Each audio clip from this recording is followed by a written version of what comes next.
История переводов славянских народных сказок на русский язык уходит корнями в XIX век, но до сих пор практически не исследована. Я бы хотела обобщить сведения об изданиях славянских народных сказок с 1956 по 1991 год, так как именно на эти годы пришелся пик их публикаций на русском языке.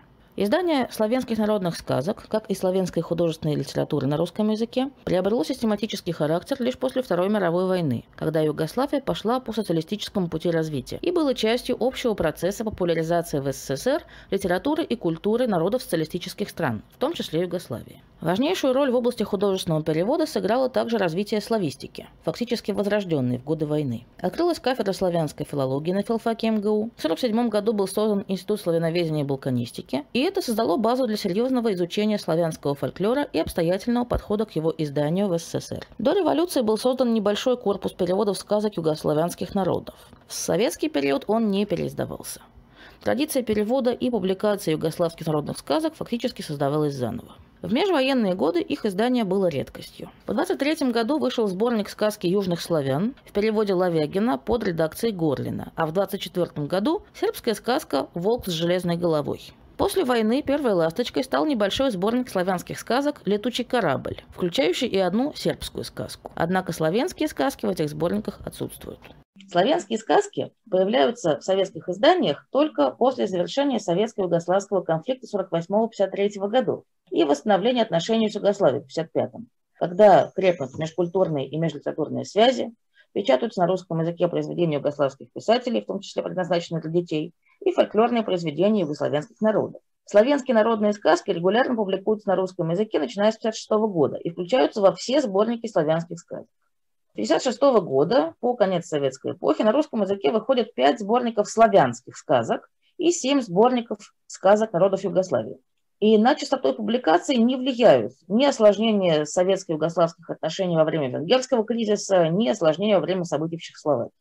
Славянские сказки включаются и в более широкий контекст. Они выходят не только в сборниках славянских и югославских сказок, но и в сборниках сказок народов мира. Началось все со сборников «Волшебная кисть», первое издание 57-й, второй 62-й.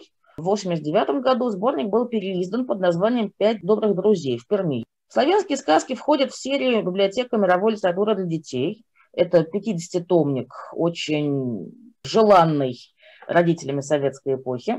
Входят в том «Народные и авторские сказки 5 континентов». Том был опубликован в 1985 и переиздан в 1987. И входит в сборник «Сказки гор», переведенный из чешского в 1987. Он, кстати, недавно переиздан у нас.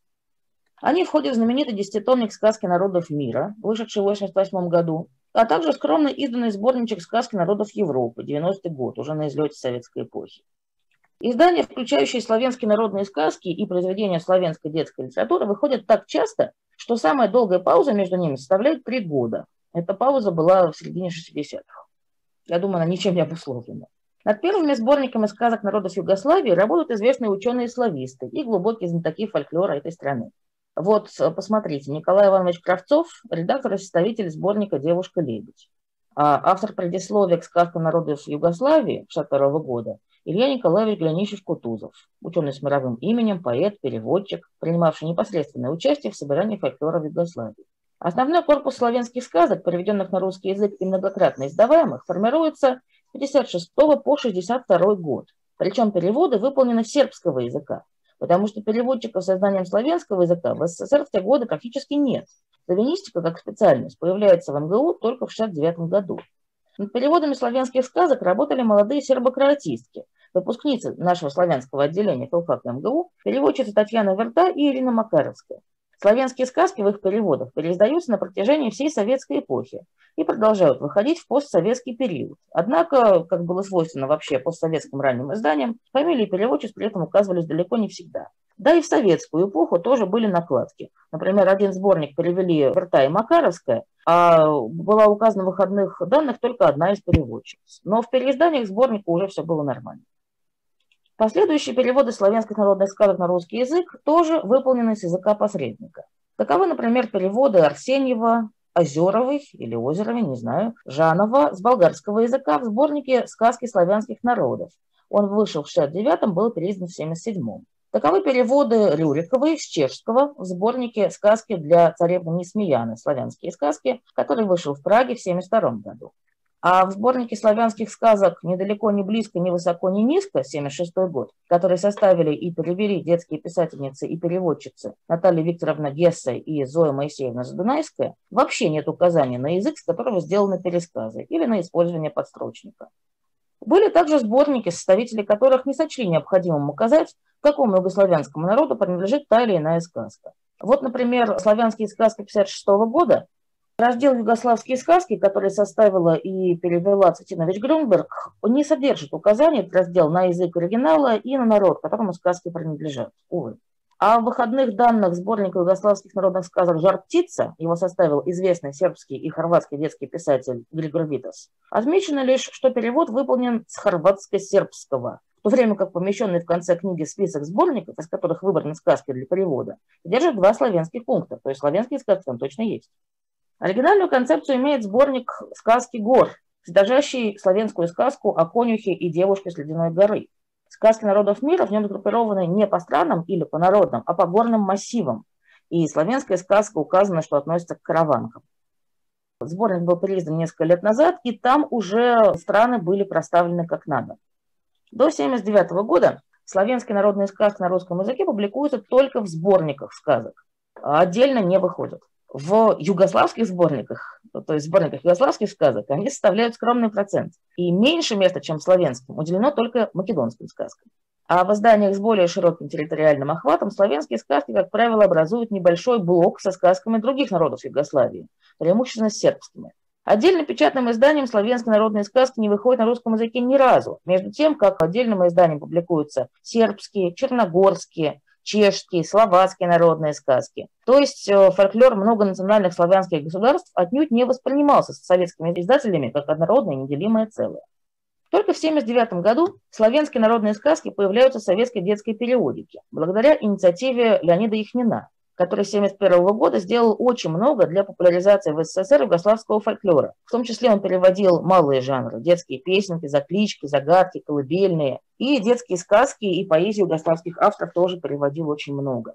Леонид Яхнин – это поэт, писатель, драматург. Он переводил также, я уже сказала, детские стихи югославских поэтов, выпустил даже целый сборник такой поэзии. Правда, не знаю, чья была инициатива, но это было такое удивительное издание 80-х.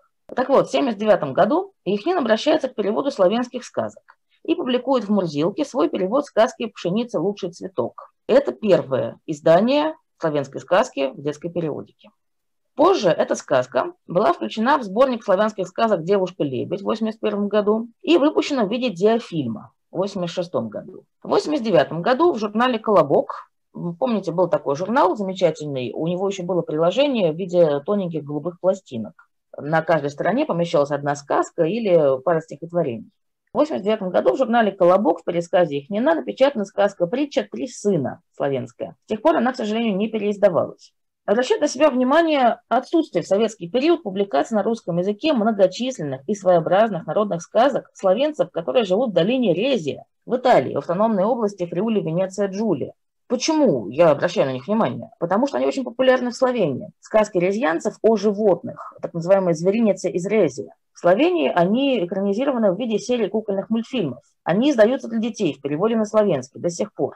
До революции несколько резьянских сказок записал и опубликовал в собственном переводе на русский язык Бодуэн де Куртене. Но в советское время, как вы понимаете, он же эмигрант, его работы не переиздавались. И резьянские сказки были прочно забыты. Только сейчас их отдельные энтузиасты, эти сказки и легенды, публикуют в собственных переводах в интернете, и это все имеет очень небольшую аудиторию и, естественно, неизвестно широкой публике. Но, впрочем, издания Бодуэна тоже не были известны широкой публике, потому что были иллюстративным материалом к его научным работам. Но в любом случае резьянские сказки у нас неизвестны. Почему их не публиковали? Может быть, от того, что резьянцы жили в капиталистическом государстве? Ведь Резия никогда не входила в состав Югославии, а резьянские словенцы не имеют славянской национальной идентичности. Ну, таким образом, наиболее самобытные сказки славянского языкового пространства советским читателям были незнакомы. Увы. Надеюсь, что собранная мной информация дополнит картину развития русско-славянских литературных и культурных связей в советский период. Спасибо. Спасибо вам большое за интересный доклад, Мария Михайловна. И у меня к вам такой вопрос. Насколько я знаю, вы ведете в сети свой собственный проект, посвященный славянским сказкам. И правильно ли я понимаю, что вы сами их тоже переводите? Да. Не могли подробнее рассказать о вашей деятельности? Может быть, уже изданы некоторые сказки в качестве сборных сказок? Я привела сборничек крестьянских сказок. Там 7 сказок, самых популярных в Словении. Предлагала его где-то 20 детским издательствам, но ни одно не заинтересовалось. Так что я просто выложила их в свой паблик в интернете. Я знаю, что еще один паблик публикует переводы крестьянских легенд, но так, спорадически, в числе прочей славянской этнографической и фольклорной информации. То есть это все очень разрозненно. На самом деле, конечно, хотелось бы сделать об этом доклад, обо всем, как у нас публикуются славянские сказки после распада СССР. Сейчас по большей части все в интернете. И славянские сказки у нас в 2013 году вышли отдельным изданием. Но это издание не рассчитано на широкую аудиторию, а еще оно ужасно дорогое. Это издание билинговое, рассчитанное на изучающих славянский язык, а также на словенцев, изучающих русский язык. Туда входит 5 славянских сказок. Его до сих пор можно купить. Сеть она не выложена. В остальном нужно смотреть в интернете, к сожалению. Много ли еще, на ваш взгляд, осталось славянских сказок, которые до сих пор не переведены на русский язык? Их огромное количество. Ведь корпус славянских сказок переведенных, он не превышает где-то 35 сказок в советский период, и в дореволюционный период не превышают, не знаю, 40, и они не переиздавались. Конечно, славянских сказок огромное количество. В Словении очень часто выходят издания серии «Гласови», «Голоса». Это замечательнейшая серия. Фольклористы, этнографы и даже диалектологи, да и просто энтузиасты и энтузиастки собирают фольклор прозаический, сказки, былички, легенды, предания, просто истории о том, как люди жили в своих родных местах. И вот так вот заплаточка по заплаточке, лоскуток по лоскутку собирают фольклорный образ Словении. Каждому маленькому краю, каждому церковному приходу, нескольким деревням посвящен отдельный сборник. И их уже больше 50 вышло. Материал совершенно огромный, он занимает несколько полок. И сами словенцы свои сказки издают очень массово и с большим увлечением, где-то с середины XIX века. И это огромный корпус текстов, который нам знаком очень-очень мало. Притом, мне кажется, что большая часть сказок, отобранных для перевода в советское время, мы все знаем, да, что Словения находится на перекрестке Европы, в самом ее центре. Так вот, большая часть их сказок, она, боюсь, недостаточно выраженно славянская. Ведь есть в Словении сказки, созданные именно там. Как раз вот Резия – это сердце таких сказок. Там жители до сих пор соревнуются в сочинительстве сказок про лесу, например. Там это вполне живая традиция. В Словении есть, собственно, славянские сюжеты, и, мне кажется, они переводились крайне мало. Притом, некоторые из сказок, отмеченных в советских изданиях как славянские, в Словении известны как македонские или хорватские. То есть понятно, конечно, что сюжеты бытуют и там, но если уж сами словенцы атрибутируют сказку как не славянскую, то, мне кажется, возникает некоторая путаница, и стоит обратить на это внимание. Вот так.